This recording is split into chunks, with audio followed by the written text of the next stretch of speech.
We're going worldwide. Just make friends with somebody across the pond. We're going worldwide. And Natasha's going to help us with that too, right? Yeah. And Jim Green, everyone, he will be helping me lead with you. Absolutely, absolutely. Okay, so.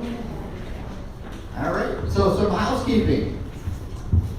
Today's meeting is going to be a little bit different. Banks is going to tell you about that, but we want to make sure that we refrain from side conversations just because we're going to make sure everybody can hear what the speaker is talking about. If you can, also keep your phones on mute. We are filming again, as Bank said, we're live on Facebook. Greg reminds me of this pretty regular. Again, if you can share that live, then it goes to your friends. The biggest thing that we are trying to grow, attendance is great, as you can see, every week we're doing a great job. We're trying to grow our social presence, and we hope that our social presence will lead to more in-person presence. And then lastly, it's not on here, but bathrooms. Ladies is generally up here to my left or right, and the men's is up here in the corner. Thanks, you want to thank our sponsors? Yes. We are right here in Megawork Place. Who's our representative from Megawork Place? George, thank you, George. Thank you so much for having us here. And this is, we do not charge anything. This is a free thing. So this is something that he, out of his heart, has given that to us. We also have Lead, and where is Ray? Ray with Lead. And Jermaine, are you? No? Jermaine's with Lake County. Okay, there we go, sorry. SPDC, we have, who do we have here? Brian? No. Brian's with the incubator. I'm still learning this. We also have the incubator too. So, those are our sponsors. Oh, our food sponsors. Yes, we're coming to that. Oh, we're done, sorry. That's all right. George, you want to talk about the Mega Workplace real quick? Great, love to. Could you introduce a couple of our... Good morning, everybody. We did Jermaine, but that was the only one. So Jermaine's here from Lake County, always here helping support us. Maria Alberti from the Eustis Chamber of Commerce. Of course, Ray in the back from Lead, along with Monty. They were the ones who were instrumental in bringing the chapter of 1 Million Cups to North Lake here. So if you ever wonder how it got here, you can think of Lead and those two guys who did it. Our goal here was to create an environment where people can collaborate together, meet people, inspire people, help people, and give back and gain at the same time. So welcome here. Thank you for being here. Thank you for giving back, because that's what you're really doing when you're giving feedback to somebody up here. You're giving back, and it gives you a great feeling. This building was started by an entrepreneur almost 100 years ago, and continued through 3 generations before they passed away, and the business closed as a consequence of the 2008, 9, 10, 11 real estate disaster. So thank you for being here, and we have office space here for rent, some more. We've got a huge 18,000 square foot facility that we just took over, that we're renovating. Right, there used to be the old Remax building across from Racetrack and McDonald's that will have 50 executive office suites in there as well. So thank you for being here. Thank you for giving back, and be proud of what you do to help another entrepreneur. Thank you. All right, thank you, George. And one thing that we like to remind everybody, this is, when we talk before around the meetings during the week, and the one thing that we came up with is that we wanted this to be, like a hub for business success. So if you have an idea, and we'll get to more of that, this is where you come up and present at 1 Million Cups. You've got SPDC, who is going to give you a free service to help structure your business, put together your accounting side of it, your profit and losses. We've got Lead that can help connect you with the county. We've got the SPDC. So everything that you need for success is under one roof in one building, because they all 3 have offices downstairs. So if you know somebody, where's Michael at? Michael, where you at? I saw Michael downstairs, yeah. Yeah, Michael was here last week because he wants to start a business, and he's just looking for, I didn't mean to call you out, but I didn't know what Michael was talking about. but this is the place where that can happen. So we just want to give a little extra. For one building under one roof is everything you need for business success. Now you can thank the sponsors. The coffee is by Foxtail Coffee, and then HR Office Savers, which Alan right here Shout out to Alan for keeping us, yes. I want to give Alan a little extra thank you because Alan was our first quarter sponsor. We had some changes in some schedules that we were not able to move forward with our second quarter sponsor. So Alan has agreed through the month, possibly the quarter, but we would like to find a replacement for him for second quarter and third quarter, and I believe we have a fourth quarter sponsor. But we need for May and June, if anybody wants to take care of that, and then we need third quarter as well. Talk to me or Monty after the meeting, and we will go through the process and get you set up. All right. So what is 1 Million Cups? It's a hub, a home base for entrepreneurs in Lake County. Raise your hand if you're an entrepreneur. Everybody should be raising their hand right now. Please do. Yeah. Good. That's our calisthenics for the day. Part of a network of over 100 1 Million Cup chapters around the United States, and they meet every Wednesday morning. Right now, around the country, around the world, or around the country, they're meeting right now. There's no cost, no barriers for participation. Come one, come all. Everybody is invited. In fact, you get free food out of it, you get free space out of it, you get free drinks out of it. No vodka, no, nothing like that. Sorry. And then if you are an entrepreneur or support entrepreneurism, you are in the right place. We are looking for entrepreneurs. So we threw this in we're not going to go through it all for time, but if you want to take a quick snapshot of this, we just want to show you some of the success we've had at 1 Million Cups over the last 18 months. And when I say we, I don't mean us, I mean you. This is success that being here each and every week has helped our presenters achieve through your thoughts, your suggestions, your ideas to improve their business. So, again, this is just a thank you for everything that you've done, and we wanted to put it on paper so you can see how you have helped our presenters over time. And Jim, this club, this group has done that. Yes. So do you want to present? We are looking for presenters every single week. In fact, we'd like to have 2 every week, correct? If we fill up enough, we'll go with 2. Right now, I think we're booked through mid-May. Yeah. So if you want to present, we've got room in the schedule. We'll get you scheduled. Absolutely. So, do you have a business idea? Do you have a newer business, 1 to 5 years old, with what keeps you up at night concerns? That one problem, that one issue. How do I get more clients? How do I get in front of more people? Or are you an established business looking to start a new venue? Hey, I do pottery. Now I want to do signs. So yes, we're looking for people with ideas. Usually 1 to 5 years. That's the primary one because that's where business success is the toughest, is in those first 5 years. So we want to help you get through that. After 5 years, success is pretty much going to happen for you, but we got to get you there first. And Jim, after 5 years, we want the entrepreneurs to come back and help out. We want them coming back for the whole 5 years. After 5 years, just mark it in your calendar through life. Yeah. We're going to be here every Wednesday.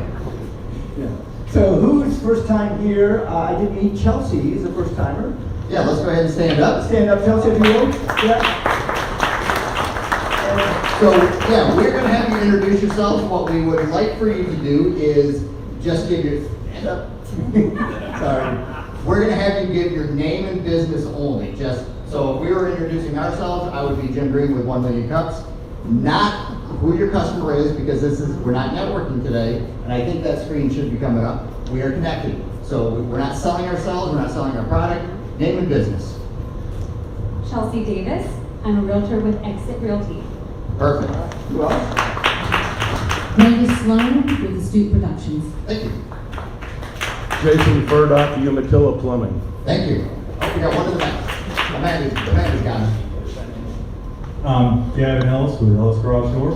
All right, thank you. Anyone else? Oh, stand up. I am Signage. Marty Osborne with Bancroft Mysteries LLC. Publishing. And I think one more. Bill Campbell, Farm Bureau Insurance. Thank you. Let's welcome our first time. Thank you for being here. Where we up to? At the end of today's meeting, we'll be giving away 1 Million Cups tumblers. Right over there, 2 randomly selected people in the audience. You have to be random, okay? Totally random. Random. Yeah. Right there, Michael. All right, I'm gonna start, I don't know where Greg went. I'm gonna start. We wanna make sure we have all your business cards, because we have extra giveaways. I think we've got some books, so we're gonna pass this around, make sure we have your card in there. All right, we'll grab that one from downstairs. So the format today is subject matter expert. We have Monty. Does everybody know Monty? So, Dennis, before we go into this, Yes. one of the things that we like to do, and we talked about as an organizing team, we want to give back and say thank you for everything that you do each and every week. So to our first timers, this is not our standard meeting, but you are here every week. If we go back to the slide with the success that our presenters have gotten, it's because of what you have told them, suggestions that you have helped them with to grow their business. So we want to give back to you to say thank you for spending your Wednesday mornings with us. Thank you for helping our presenters overcome their challenge. You know, in a business world, it can really get, you know, business against business. I got to get that next one. Everybody here every week just to give back, and we want to give back to you and say thank you. So I think we've got, for the year, I think we had 7 subject matter experts that we hope you will take information of. This is our way to say thank you for everything that you do, and you can take the information back to your business to make your business even more successful. But we can never say it enough. Thank you for everything that you have done to support the program, and this is what this is about today. This is the only thing that, when I do a social media post, this is the only thing I promote, is when we have a subject matter expert, because I think you're gonna get some good information. Now, And Jim, your first meeting that you had here, you had 20 people, 10 of them were city employees. Yes. Something like that. So just so you know, how many city employees do we have? 10. Oh, 10? 10 total, yeah. George is the only one that comes anymore. Okay. The other thing is, this is not a networking event. Jim, what is this? So this is a connecting event. We want you to come, we want you to connect, we want it to be a safe space for you to come. We don't want you to feel like you're gonna be sold to. We don't want you to feel like somebody, you know, is gonna come and say, hey, I'm Jim Green, buying a product. No, we are connecting. We want those connections and those business relationships to grow organically. Go down to Foxdale, have a coffee, have a meeting, learn about each other's businesses. And at the same time, when we have our weekly meetings, the presenters are here not to fundraise, not to ask for direct referrals, not to try to sell you their product. They are here, as the slide said, to overcome a challenge. So again, we want challenges met, we want business success to happen organically through your help, but this is a safe space. There is great networking organizations. We've got 2 of the best in the room with us, with Todd Headley and Marie from the Chamber. Todd's with the local B&I chapter. They are the best networking organizations going today. Here, we connect. Yeah. And Chelsea, let me just mention something. And I'm using Chelsea because I just met her, and she's new. Our format usually is 2 minutes, you talk about yourself, 2 minutes, you talk about your product, 2 minutes, you talk about a problem that you have, and then 24 minutes where they help you solve that problem. There we go. Good. So today we have an expert, Monty Fletcher II. Esquire II, Manager of Business Creation and Support for LEAD. Please welcome Monty. Monty.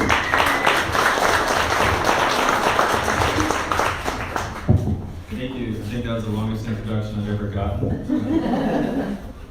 But yeah, the second's on there. I learned a lot from my dad, who is a long line of entrepreneurs, and really, I don't call myself a subject matter expert. I just put it on there because we usually do. I call myself a guide. So thanks to Ray and Lee, I've been in position to learn this material that I'm about to outlay to you, and also to be able to interface with all of you. And really, as I do, yes, I'm helping you solve your problems, but really, I'm learning from you. And so I encourage you to continue that same format with each other as you learn a lot. All right. So I'm here to tell you that there's a difference between doing business and being entrepreneurial. So Jared, hold your thoughts.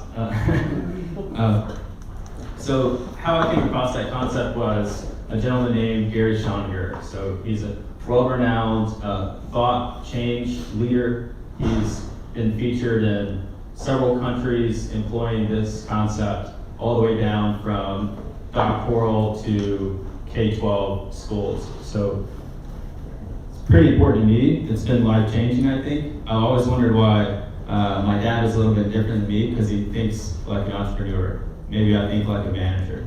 So this is Gary's definition of entrepreneurship. Self-directed pursuit of opportunities. Self-directed is the most important part. It's hard for someone to teach someone to be an entrepreneur. You have to find out within yourself. It's a mindset, it's a continual learning process.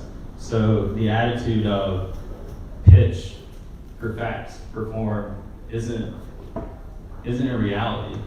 It's entrepreneurialism. Entrepreneurism is a learned behavior. It's tapping into an innate survival instinct that we'll discuss. So Gary has interviewed over 700 different entrepreneurs across the globe. That's a lot of people. There's been 900 people cycling through here. I'd be happy about that, like 75 of you. So this is all part of a curriculum that he has, and it's also within 2 books. So mindset, as you can see here, I won't read it that way, but the obvious is that it's a status within you that precedes a behavior. So a reaction or an action takes place because of a mindset that you have before that. So do you all remember the iceberg of like, okay, what's up here is the outcome, what's down here is like, okay, maybe values or preconceived notions that you thought of. Well, what's down here is your mindset, things that you may not even be aware of. So how do we tap into that and bring that up to the top to create change in our lives? Be self-directed. So in Ivy League school, the University of Pennsylvania, the chief business officer of that school said that this is required for humanity to read. That's a pretty powerful thing. So Gary's been all over the world again. He's been to Harvard Business School, Harvard Psychology School, countries in Africa, state of North Carolina. So we'll get more into that later. Just want to kind of emphasize that these are his thoughts and a little bit of mine added to it. I want to give it his street credit in case you ever run into him. All right, so the first book, I'll just go back here and touch on this book. So as Gary's interviewing these 700 different people, he runs into Clifton Talbert, who is, this is not him pictured, this is Clifton's uncle, Uncle Cleve. So this is a real black and white photo from the segregated times in Mississippi, like the early 40s and 50s. So it's basically the underdog story of to say that you're actually in an advantageous position, got more grit and grind and motivation if you're in a disadvantaged circumstance to be entrepreneurial. Like I said, it's a survival instinct. So this tells the story about Uncle Cleve had an entrepreneurial mindset. Okay, the first is choice. So as he's the protagonist, he made a deliberate choice in his life to embrace the challenges as opportunities.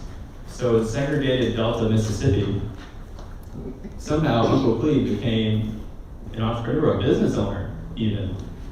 He took the realization that there weren't any ice houses near the fields where his whole neighborhood worked. He's the only person in his neighborhood that had a bank account, that had a vehicle. So he realized that the truck that was servicing these fields where he used to work and where all his family worked was coming from a long way to deliver ice and servicing these other houses that they used ice to keep things fresh. Well, he saw it as an opportunity to start his own ice house. So he saved all he could, pulled together resources and started one. That's what I'm telling you, is that you have the power to choose. That's the first step in these 8 concepts, is what's in your back pocket, what's in your garage to be resourceful and make the choice to have direction for your life. Opportunity. So though there weren't things readily available, he ensured that he was going to preserve his way of life and not let external circumstances dictate it. So entrepreneurs develop the mindset to see problems as opportunities and not let segregation or lack of resources stop us focus from solving that problem. Next is action. So how often do you watch sports? Does anybody have any sports watchers? Okay. Yeah. and slow moving up. Hopefully you're listening. Maybe, we did all our calisthenics already. Yeah. Okay. So I'm a season ticket holder at Orlando City. I played way too much FIFA in college on Xbox, and I can tell you that I cannot get on the field and do the things that they do. So this is that fact that you simply have to take action and practice to overcome failure. Whereas failure is a key word. So, like giving this talk, it won't be perfect today, but the 10th time that I do it, it'll be a lot better. So understanding that that's an opportunity for learning, that's my shortcoming, is that I just need to practice, I just need to learn more of my subject to be better. So take action. That leads right into knowledge. So Uncle Cleve constantly sought knowledge. It was a 2-passenger truck. The whole middle was filled with books. You could barely even see the person next to him. He kept all the old newspapers, constantly reread them, and he shared this wisdom in the neighborhood, or tried to. So everyone that rode in his truck, there's been several according to Clifton, all became military officers, business owners, things like that. So it's that voracious learning, and you can directly translate that to what you're doing in your life. How many of you are guilty of doom scrolling? Yeah, okay. It's okay. Me too. So as we're constantly taking in information all the time, what if you had control of that, focus, and learning on things, a particular subject, like your business that you're already in? Just imagine the depth that you have. I don't mean to scare you, because you raise your hand. Okay. So building wealth, it's not about money, but it's about creating value. How many different people's problems can you solve? Can you solve your own? Can you solve your neighbors? Can you solve one that you're already exposed to? For example, let's pull somebody from the audience. So you're starting a demo beast, okay? That's focusing on like organizing and junk removal, right? Yes. And what gave you that idea? I guess I'll say YouTube. YouTube? Yeah. Okay. There's a focus scroll. oh no. There's a page that talks about entrepreneur businesses that you can start and what's not too hard to enter into that business. Okay. I guess minimum barrier to entry. So you had no experience in junk removal or? Well, I've done construction before. Okay. Construction, we do a little bit of everything, taking out junk from a house, demoing the property, a bathroom, a kitchen, and then also we have the dumpsters up front, so Yeah. it all just ties them together. Yeah, I'm not sure if everyone heard him, but he said he had some experience in construction, did a little more self-learning online to know, okay, this is a business that I can actually do. He's actually a fast track student too. So now he's taking the time to create value. He recognized the problem and then took the leap. That's the whole idea. And then don't worry about the money later. Figure out if it's minimally viable. Figure out if you can get someone to buy it. That's the whole idea, is create the value first and make a lot of $5 bets to get 50. Don't make 50 to try to make it back in $5 increments. Or what's your brand? So Uncle Cleve had a strong reputation in the community. Of course, like yeah, he's the only one with a bank account. I would say he had a good reputation. But customers knew he would be on time. They knew he would deliver. So every action you take, everywhere you carry yourself, that's your brand. And people remember that. What is this? What are all of you? This is community. So he didn't succeed in isolation. It took word of mouth. There were no cell phones. I'm not even sure there were landlines. Well, I'm guessing that. I wasn't thought of yet, but I don't think there were.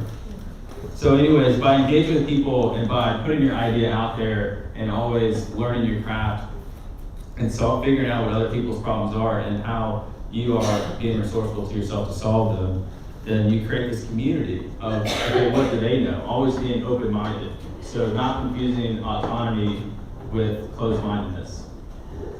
You take a couple people in the room, I won't point them out, I don't want to embarrass them, but our proven successes, but they continue to come to sessions like this just to be open-minded and know that there's more to learn, more to grow.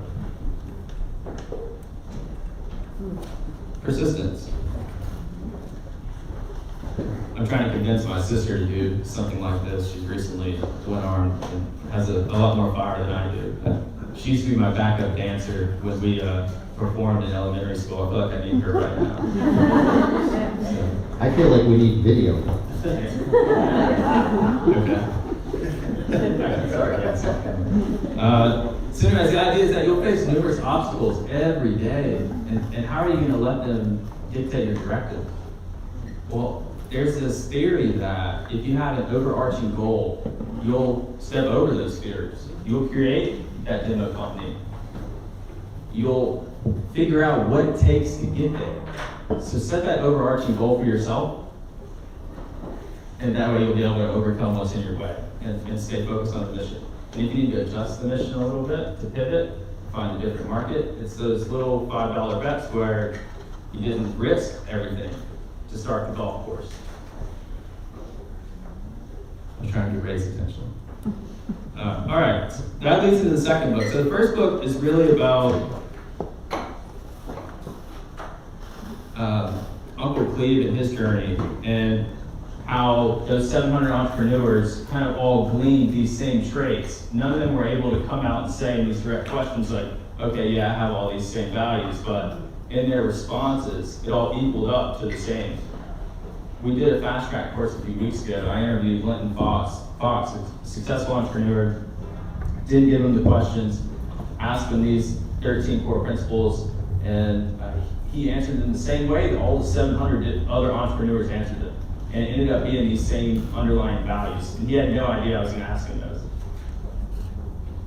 Just kind of proof in the pudding. All right.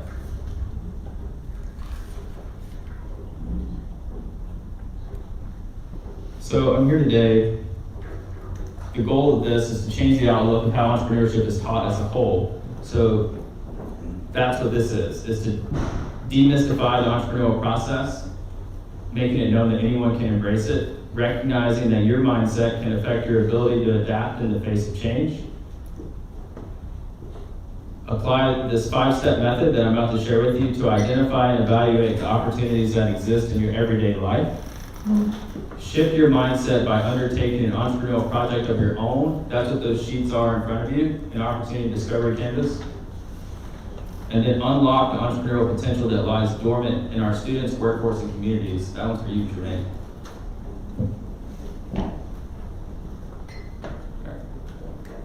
What is self-efficacy? This refers to your belief in your own ability to succeed in specific situations or accomplish tasks. How confident are you when you walk in a room or when you take on a task? Entrepreneurs with high self-efficacy trust themselves to handle challenges, learn from failures, and achieve goals. It's about having confidence in your skills and abilities. So after each of these constructs, I'll leave you with a question to resonate with. So how confident are you in your ability to achieve your goals? Okay, next is the locus of control. When I was making this PowerPoint, it wanted me to put a locust bug, and I thought that wasn't relevant, so I'm glad we didn't just go on autopilot. Locus of control refers to how much control you believe you have over events in your life. So entrepreneurs with an internal locus of control believe they're in charge of their success or failure. Those with an external locus of control, they attribute outcomes to luck, fate, and external forces. So a strong entrepreneurial mindset relies on an internal locus of control. Do you believe that your success is mostly within your control, or do external circumstances control it?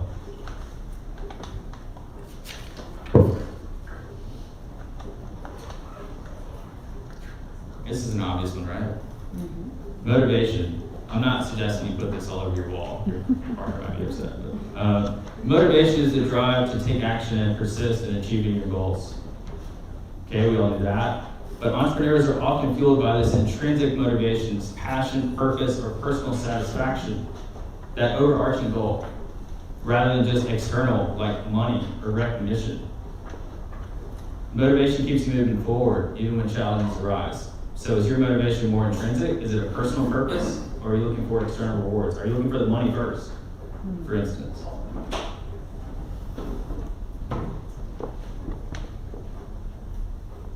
A growth mindset. a voracious learner. So this is a belief that your abilities and intelligence can be developed through effort and learning, through watching that YouTube video that you wanted to watch, not just the next one up. Entrepreneurs often face uncertainty, failures, and rejection. So resilience is essential for staying on track. So do you see challenges and failures as opportunities to grow or as setbacks?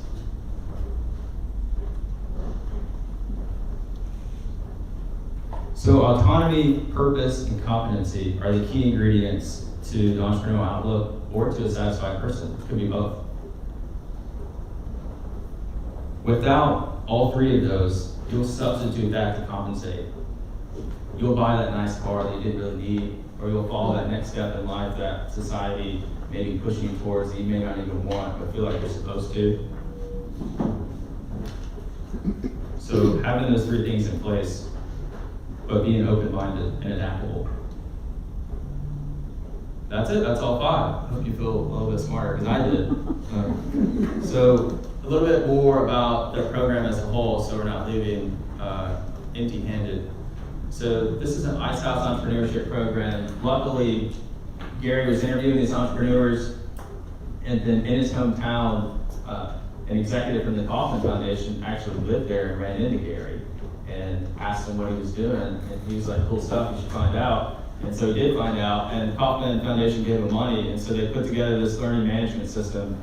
It has videos, interviews of these entrepreneurs that come from working at 7 years old or fighting to get here through customs from Pakistan as a woman to start a business and get educated. So all these different array of people to outline that it doesn't matter about your circumstances. It just matters about if you have this mindset, if you have these constructs and live by them.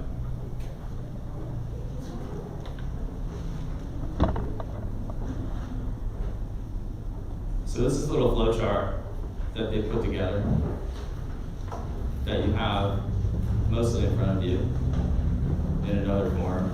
But this is just to say that this is a continuing loop. That if you live your life like this, just a continuous flow of recognizing opportunities, taking action in the pursuit of knowledge, and those together can make you successful.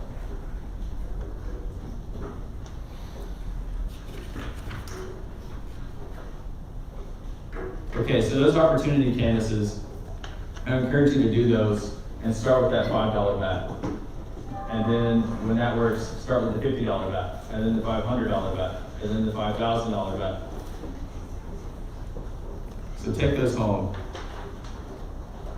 And so why am I up here today is because LEAD and other regional partners have recognized Gary's work across the world and realize that they want to implore you to believe in it, and we feel like that it is a successful model for entrepreneurship.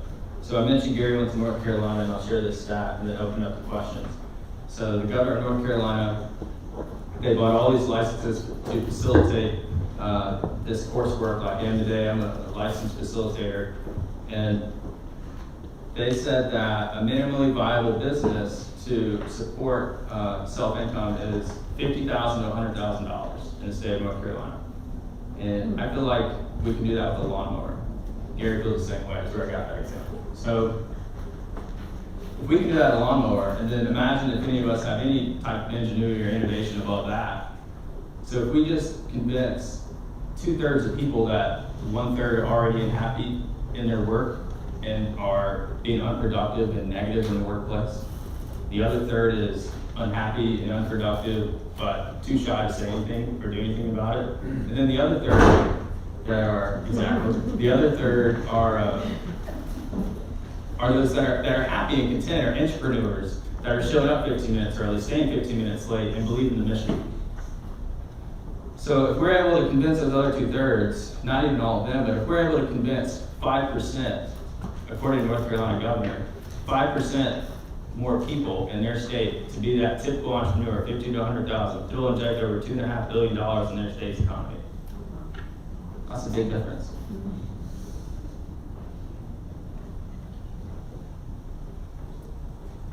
All right. I'll open up for questions. Thank you.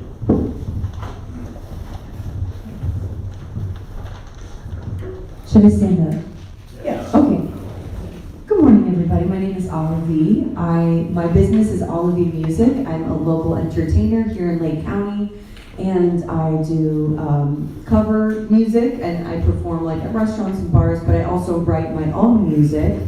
And I guess I just wanted to ask, like, how can we continue to use that resilience and kind of trust our instincts when, you know, my current business model is profitable. You know, I go out but I'm singing other people's songs. I do sing my songs sometimes when I remember, and people love that. But I guess what my question is like, yeah, how can I have that persistence and know where I'm like shifting my business into the more original music and, you know, posting on social media, putting like my stuff on streaming services, because nowadays, like, you could be nobody and tomorrow you can blow up because you have one catchy song. But that's not, you know, that might not happen to me. So yeah, just like, how do we continue to just have that faith and like belief in ourselves? If it's not working, I would say try a different market or try a different song. Mm-hmm. It's just the fact that you believe in it and believe in the process. Mm-hmm. So maybe that's not viable yet, Right. but be resourceful with what you have. Don't put it all your savings into that one song and that huge production company and maybe sell the rights to it before you feel like you're ready. I guess that's the idea, is to always be looking for opportunities, and kind of, as long as you're learning and doing those steps and keep revisiting that, you'll find where you need to go. An example is Gary went into gutter cleaning, and he only cleaned 5 gutters before he realized he needed to be a handyman. He made a lot more money, and there's a lot more opportunity. Mm-hmm. So if you're doing covers now, you may not have known that you were good enough to do your original music Mm-hmm. until you started doing those covers. Mm-hmm. So you might just be in that refinement and replication stage that you may have already latched onto that opportunity, and now you're scaling up. Is it Alavia? Alavi. Alavi. Yes. Alavi, I'll give you some concrete. There are some showcases in Orlando of original musicians. So if you put a set of an hour, 5, 6 songs, come and see me afterwards. I'll send you to the right person for that. Thank you so much. Hi everybody, Alan Bernstein, HR Office Savers. Thanks, Monty. So earlier when you opened your presentation, you talked about the definition of entrepreneur. Is there ever a point where a business owner graduates from being an entrepreneur? Great point. Often a business owner is performing managerial activities, doing their books, hiring employees, refining the processes, becoming more efficient. Things that we learned in school, those are managerial activities as taught in the books. So entrepreneurial mindset is just what we talked about, is that opportunity, discovery, and the outlook, and just like nature, how it's making $5 bets to correctly adapt and pivot. So it could be ongoing and forever. But Bill Gates is still an entrepreneur then. Yeah. Okay. So I would say so. Yeah. I don't think he's still the president. So I have a question. So there's a lot of great business ideas, and I think what people do is, you know, a lot of people are called professional students. You know, they're in school until they're 40 and 45 years old because they don't want to get a job. But I think there's people that have great ideas and they study and they learn about this job. What advice would you give them to take that next step? Because I think there's a lot of great businesses that don't happen because people just don't want to take the next step, even though they're ready to go. Yeah, so with that, I would say paralysis analysis a little bit. Maybe that fear of like, okay, why don't they have that self-efficacy? Why don't they have that courage to, okay, maybe they know enough about this, but are they confident enough to put it out in the market? Maybe they're scared somebody bigger is doing it better. If you look at Walmart, it's pretty common that you see an oldie nearby. It's a similar customer. So what are they doing to differentiate themselves? How can you find, and that's what it's on the campus, how can you get to box 6 and keep going to box 7? If box 6 isn't working, go back to box 1. So it's just having the courage to believe in yourself, really. If you follow those principles, it should revert back. I'm sorry, that's a simple answer. Alan. Hi, Alan Biles. I'm Pure Health Transformation. It's interesting that you're presenting this today. You did a very good job, by the way. Thank you. And mindset. It's interesting. This morning, I try to start my day with meditative thought while I'm getting ready in the morning. And today that popped up was by Neville Goddard. It was a reading of his book, Feeling is the Secret. I recommend everybody go on YouTube and listen to Feeling is the Secret. And he's talking about, when you talk about mindset, in my opinion, it's a Christ consciousness. It's developing that, it's visualizing, it's going inside and seeing what could be, what you can create, what you're here to do. And this presentation just, it fit perfect with what I was listening to this morning. Absolutely felt right in line. So I'd encourage all of you to, Neville Goddard, Feeling is the Secret. We're going to go to Jesse and then Marie. So, kind of following up with what Jim said, but on the flip side, I think as entrepreneurs, we have a unique opportunity to help foster a new generation coming in, right? So, when I bring people in, or I bring interns in, I bring people in that want to do specific jobs and not necessarily be entrepreneurs. So how do we find those kids, or get in front of those kids, or foster those kids that might be built to be an entrepreneur but not know it, or might want to be an entrepreneur and not know how to get there, and they don't have that confidence to get in, and how, like, I mean, we were able to show them that confidence. So what's available for us to do that? I would say give them the books, but it's that self-motivation for them to show up and be interested to take the job in the first place and to do well. That's really the bottom line, is kind of no matter what you're doing, are you reverting back to this for your own success and control of your life? And whether that is interest and abilities in construction, then that's something that might need to be taught and learn along the way. Do you know if there's programs within the school system now? So like when I was coming up in school, I always knew I wanted to be a business owner of some kind, but high school and stuff like that, I didn't have opportunities to go out and learn about that. We learned how to do what you're saying, do those actual jobs. Are there things available for students now that we can get involved in as entrepreneurs and help move them up? It's a great question. So, but that's what this program is trying to kind of like spread it throughout the community, and for you to, as business owners, as teachers, as parents, to kind of instill this from any age, to figure out how to get those three ingredients: purpose, autonomy, and competency. To piggyback on that, there are programs in the schools. Certain schools have business entrepreneurship programs. The Eustis High School, in fact, has the Incubator EDU program that we have talked about. The students have been here. Those are the people we need to reach.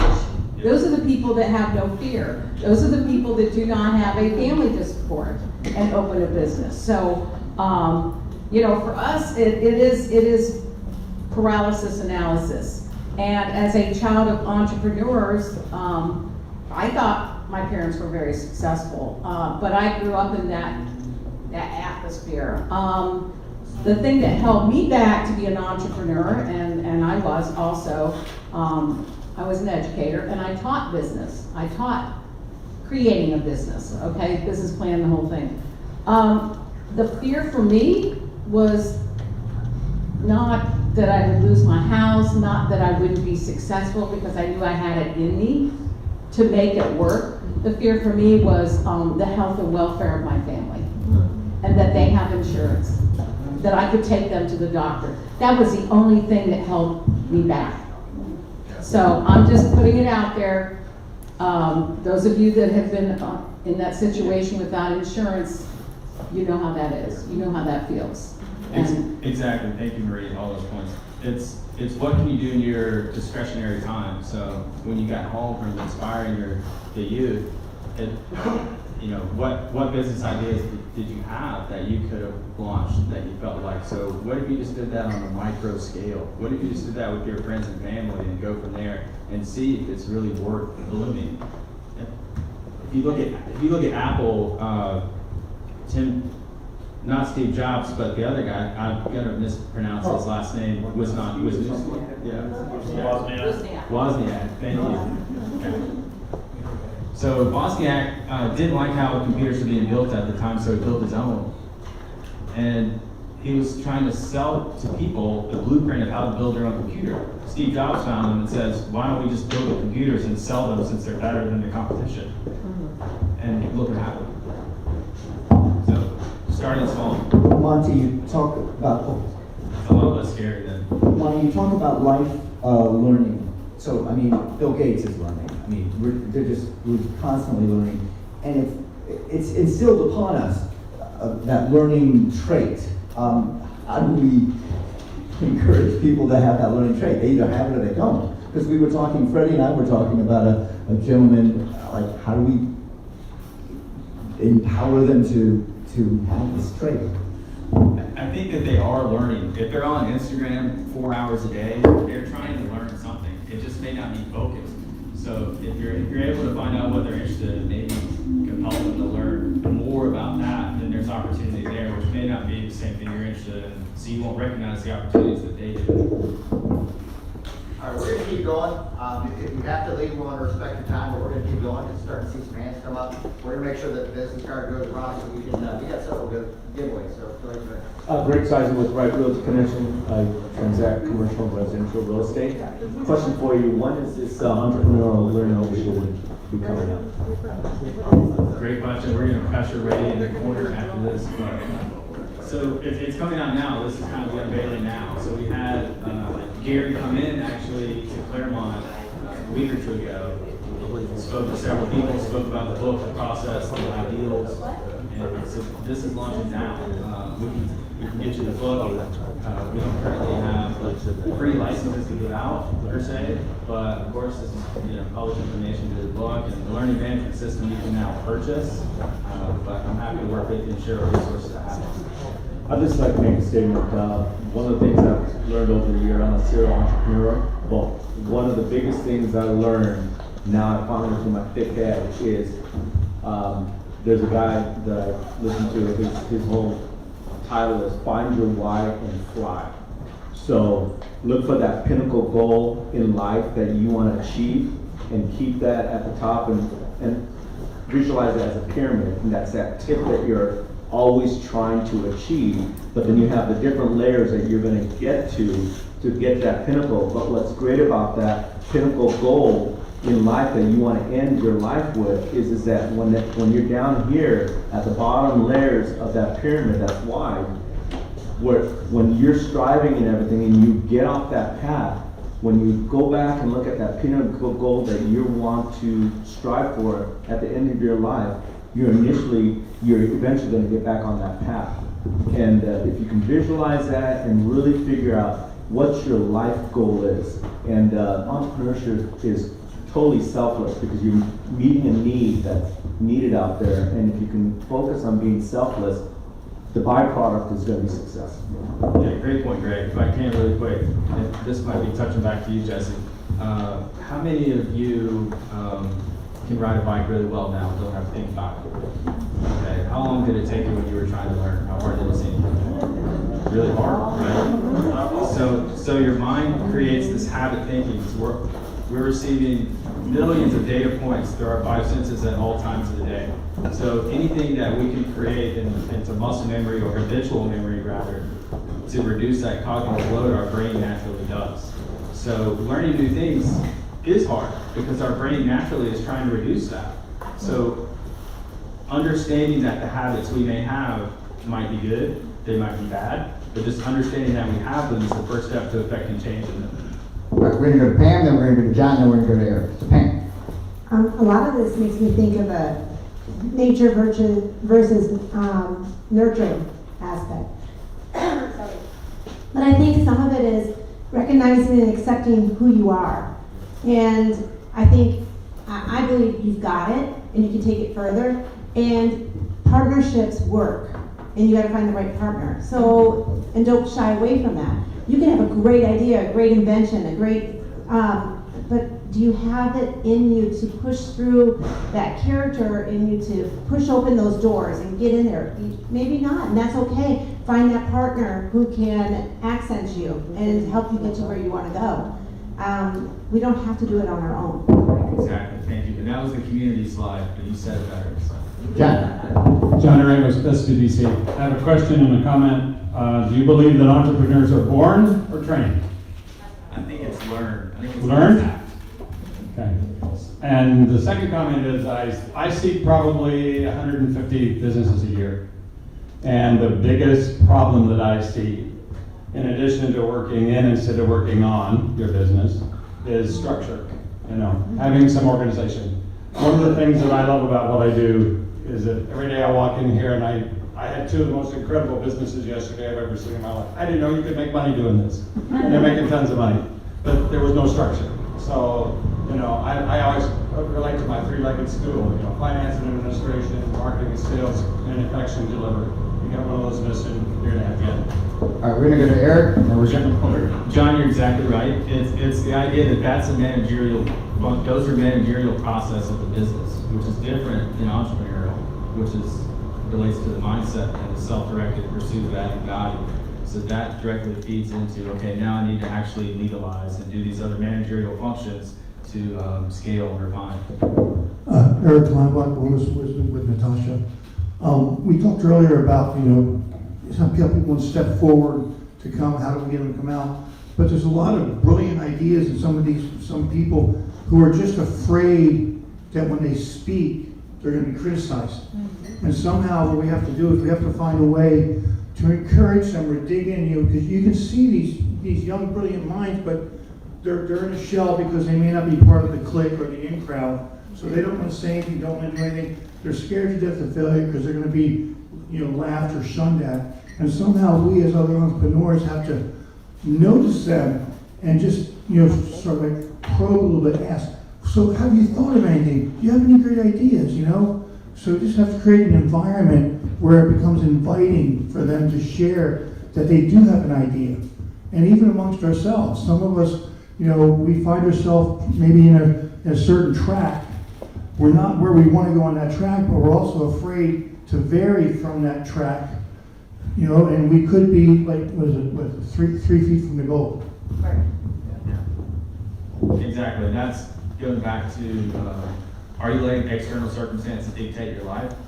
Did Uncle Cleve let the fact that he was in the Mississippi Delta in the 40s, not allowed to vote, dictate whether or not he was going to open a business?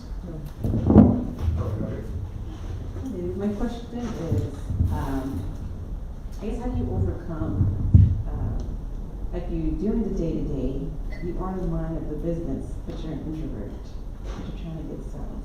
Yeah, like Pam said, build that community around you of offsetting those skills that you're maybe not naturally inclined to do, or just learn how to play your strengths, or learn more about your subject. I'm somewhat of an introvert. I was scared to get up here, I'll be honest. This is my first keynote ever. And, but it's spending the time to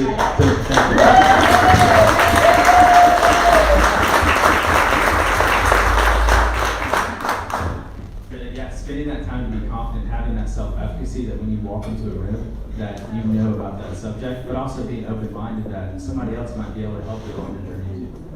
So it's more like a learning trait where you have to learn about speaking? I would say learn at it, but teamwork is also part of it. And that's part of, like, once you're already in business or once you're building out your idea, if I'm able to partner up with Jermaine, I know he knows a lot more about nonprofits and supplemental workforce in the county. Maybe I'm not spending as much time learning about that. Maybe just enough to vet him to know it's a good idea. But now we can team up. So I would say get some people within your team that you trust that maybe do some sales for you or be an extrovert for you. Good, Tim. I'm going to respond to your question. Back in the 90s, I used to do training at the Orlando Chamber on networking. And one of the rules was never network alone. So like I sat next to Jared, we've known each other for years.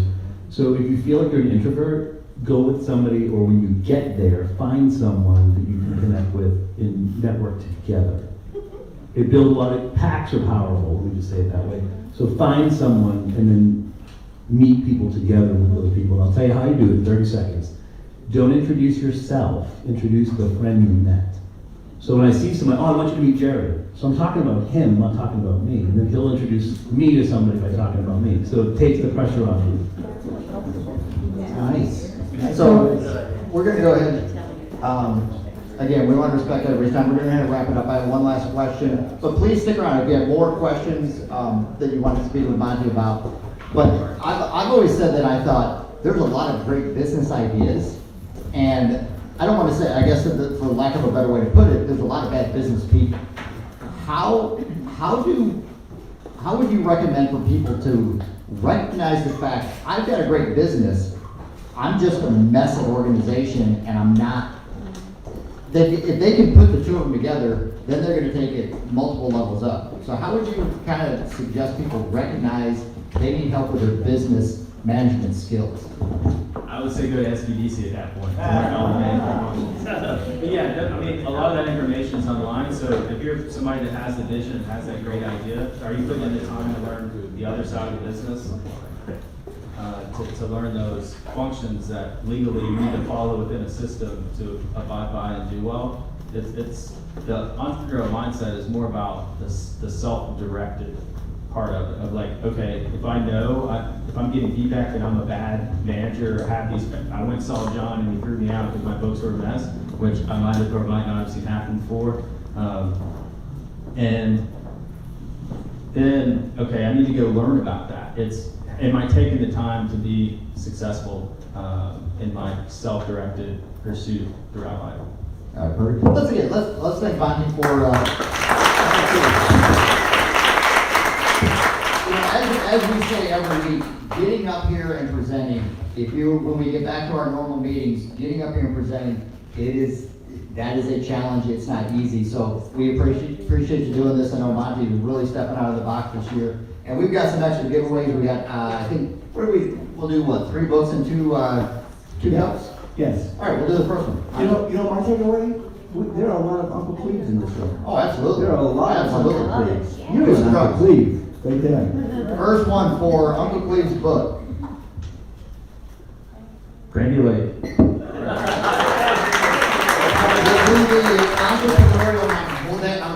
Entrepreneurial mindset.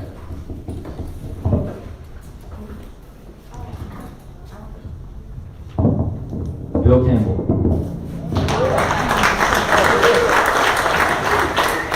All right, we'll do the next book, Atomic Habits. This is a good book. Kate Scott. Hey.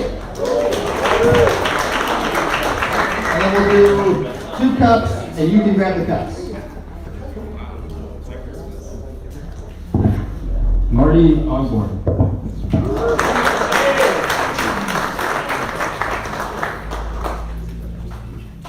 We'll grab the cup for Marty. Farmer Banks.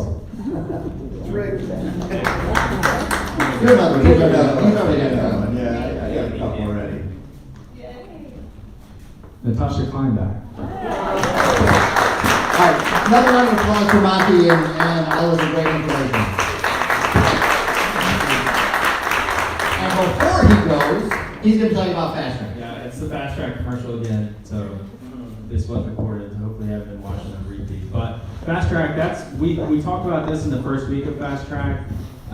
Then the second week, we had a CPA and a lawyer in the room, free consultation. If you've never seen those two on a stage together, which is probably pretty rare, like having 2 magicians that didn't plan it was pretty cool.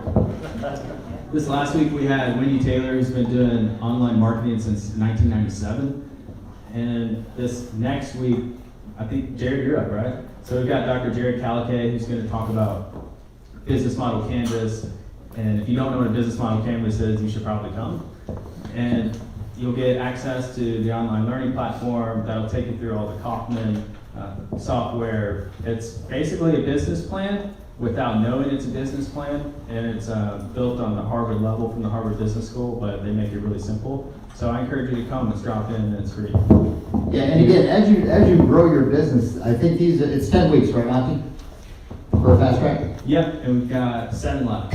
Yeah, so it's 10 weeks of talking, getting professionals in, talking about different areas of business. So it's a great opportunity. You don't have to start from the beginning. If you want to go ahead and pick up and show up on every Tuesday night, right here, 3 to 5, it's Tuesday afternoon. That's just more ways for business success. All right, we're moving on. If you want to stay connected, we're going to stay connected with all the upcoming events. I think, is that to the Lead website? It's to the Lead Linktree, which The lead includes Linktree. cups. I don't know what Linktree is, but it's right there. A tree that links. Okay, that makes sense. So if you want events, Lead will advertise all of your events. So just go there, upload your flyers, and they'll advertise it for you. And then lastly, community announcements. We went way over today, but it was a lot of good information. So 15 seconds max. Go. Hi everybody, my name is Natasha Kleinbach with Wellness Wisdom. Tonight we have a free nutrition class on getting focused so no more brain fog at the Lakesboro Mall tonight at 6:30. There's going to be food, fun, and yeah, you guys are going to learn a lot. It's free. Thank you. Where is it in the Lakesboro Mall? At the dance studio. Where's the dance studio? In the mall. All right, I'm gonna apologize because I'm gonna go over 15. Well, you own the building, so you can't. No. No, she can. I'm gonna go over because it's so important. So the chamber is doing a business expo. It's gonna happen in June, which is far off. But one of the things we're gonna do in the business expo is and we would love to see people exhibit their businesses. It's gonna help you get out to the public. And so come to us and talk to us if you want to do that. But one of the things we're going to offer is for business-to-business aspect, our classes being taught for the 2 days. So if any of you are experts in your field and would like to teach a class, please come to us and talk to us about that, and we'll schedule you. Lake Tech is organizing that. So it's going to be a really great way for you to also get out there and teach others, but we want you to also come and learn from the classes. Where's it going to be held at? Oh, and this is really cool. We're going to do it at the new indoor soccer. 2001 Bay Street. Yeah. And it's really neat in there. So it's an indoor soccer facility, but it has private classrooms, a cafe. It's going to be really nice in there. And so you set up your table, and I know I told you I was sorry. But you set up your table, you exhibit to the public. It's free to the public, but then you can also go to the classes or participate and give a class. Please see Marie. Alan Miles, I'm also president of Toastmasters. Want to invite you Monday evening at 5:30 to 6:30. Come and develop your speaking ability. Monty presented to us in preparation for today, and that's what you're able to do, is to learn to think about what you think about before you speak about what you think about. I'm Alan Biles, Toastmasters, on Monday evening at 5:30. Hi everybody, my name is Olive V. I have 2 shows this weekend. I'm inviting you all out. On Friday, I'll be right up the street in Tavares at Eduardo's Locos Tacos from 6 to 9. That is a fun show. I'm going to do some jazz music, some acoustic covers, and I take requests. And if you want to have a sing-along, we can do that. And then on Saturday night, I'm actually hosting karaoke at Legacy Cigars, which is also in Tavares. Quickly. Quickly. Yes, that's from 7:30 to 10:30. That's it. Good day, Squires with Tri-City Adult Daycare and Home Care. I'm inviting everyone to our business after hours on next week Thursday, which is April the 17th from 5:30 to 7:30. So please come join us. Jane. Okay, so tomorrow night, Thursday night at 6 o'clock, here at Mega Workplace, we have our young professionals after hours. Our speaker is Leslie Miserak, and it's going to be the toolkit for battling imposter syndrome. I think there's flyers in the back. If not, come see myself, Monty, Adriana, or Kate, or Margaret. What time is it again? 6 o'clock. Okay? Tomorrow.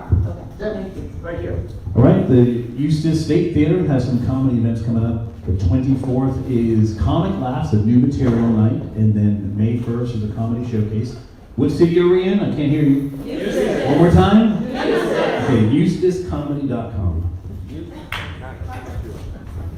All right. I have one announcement, and that is this Saturday here on the farm. I'm in North Claremont. Come and see me afterwards. We are hosting a master farmer who's coming to tell you what to put in the ground to grow your fruits and vegetables for the summer. And then the day after that, which is Sunday, we'll have a farm tour, taste, teach, and takeaway. We will give you trees to grow mulberries. All right, we thank everybody. I know we went over. Next week, we'll be back to our normal program. I think we have 2 presenters scheduled. Come back, bring a friend, bring a business partner. So thank you for being here, and we'll see you next week. And we're going to do a group picture. Thank you, everyone.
All right. On the count of one finger on the count of 3. 1, 2, 3. Perfect. Got it.